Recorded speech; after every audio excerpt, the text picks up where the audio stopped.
As I promised, we will work with the layer properties in this video, so I will delete all from this project, and I also will delete this new object and shape layer because we will not need it for this exact example. And yes, again, same scenario, same from the previous video. Okay, I will open now a new JavaScript and simple selection of the layers inside my composition. So this is just a repetition from the last time. So I will select the text layer and the solid in my project. So I will need to zoom here. Okay, so the three variables that we will need here. The first is the first comp. The second will be the text in this first composition. So it will be first comp dot layer 1, and the third variable will be the solid in this composition.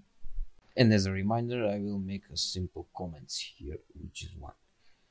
Okay, so we are working with the transform group property and with all the properties inside. So I will make a comment here for the properties position, scale, rotation, and opacity.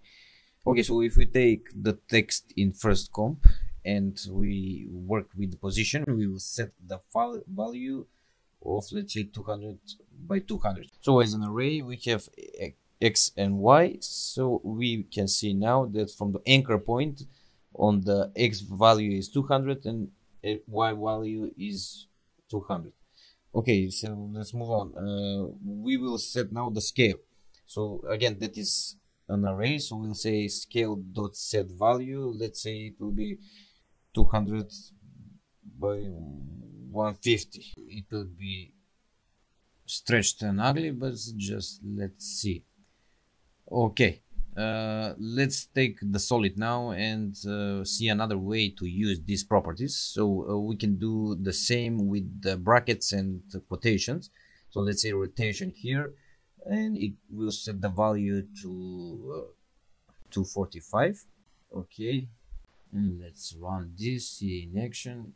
Okay, let's change the opacity also. So with the same method in brackets and quotation, opacity dot set value to 50. And if I run again, we can see the change here.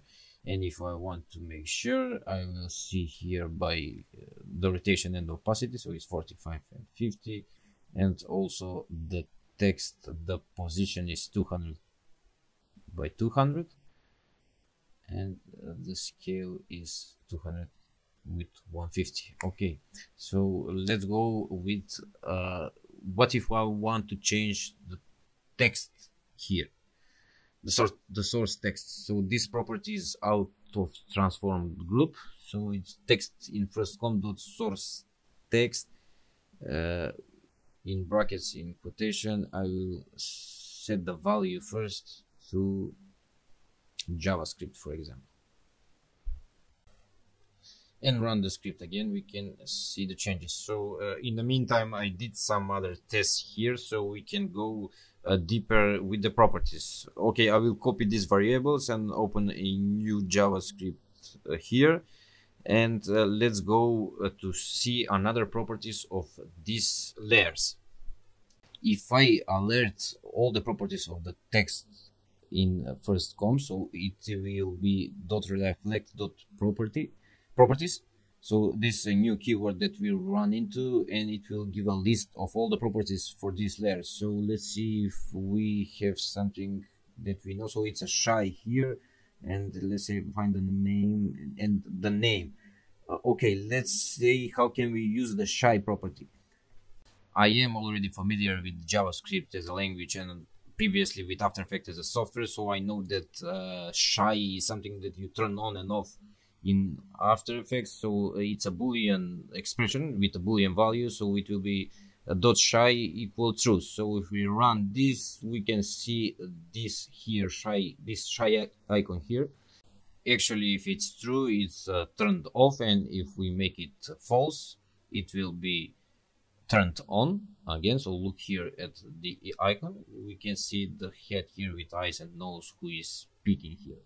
Okay, if I want to change the name of the layer now, I will use the same variable dot name, which will be a string, so it will be, let's say, octem animation. So I have made these changes before, so it remains the same name as before. So we can see here the layer name, and if I if I want to make this a little more complicated for a moment, I will put this line in one variable called let's say new name, and I will use this variable for the source text property of our text. So it will be source text dot set value, and now instead of writing a string inside, I will put my variable. And if I run this, I can see the change here, and if I use this end character inside, I can put it in a new line.